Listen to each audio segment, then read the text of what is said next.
Secret Story, mais j'ai été alerté sur ce qui s'y passe. Je ne regarde pas Secret Story, mais j'ai été alerté sur ce qui s'y passe. Deux candidates, Anita et Romy, subissent des insultes, des micro-agressions racistes. Et ça porte un nom, ça s'appelle la misogynoire. La misogynoire, c'est le racisme particulier que vivent les femmes noires, à la fois parce qu'elles sont noires et à la fois parce qu'elles sont des femmes. Et l'intersection entre les deux, c'est ça qu'on appelle la misogynoire.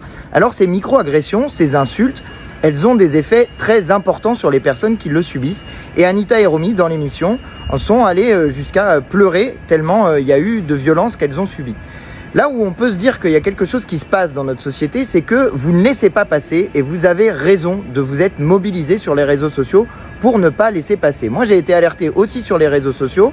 On dépose un signalement à l'Arcom sur ce sujet et je constate que la production de la chaîne a réagi en rappelant qu'il y avait des règles de savoir-vivre, de respect mutuel dans cette émission. Alors, je ne sais pas si ça va aller plus loin, mais en tout cas, ce qu'il y a de bien, c'est qu'aujourd'hui, on se mobilise sur ce sujet-là et qu'on ne laisse rien passer des violences racistes qui sont subies dans la société. C'est en faisant émerger la parole sur la question du racisme qu'on arrivera enfin à faire reculer les racistes et à faire reculer celles et ceux qui tiennent des propos racistes. Donc, force à toutes celles et ceux qui ont alerté sur ce sujet-là. Bravo à vous, parce que vous participez à améliorer la vie dans notre pays, et tout ça part d'une émission de télé-réalité. Et il me semble normal que quand il y a un sujet comme ça qui arrive jusque dans la sphère politique du coup, eh bien on en parle jusqu'à l'Assemblée nationale.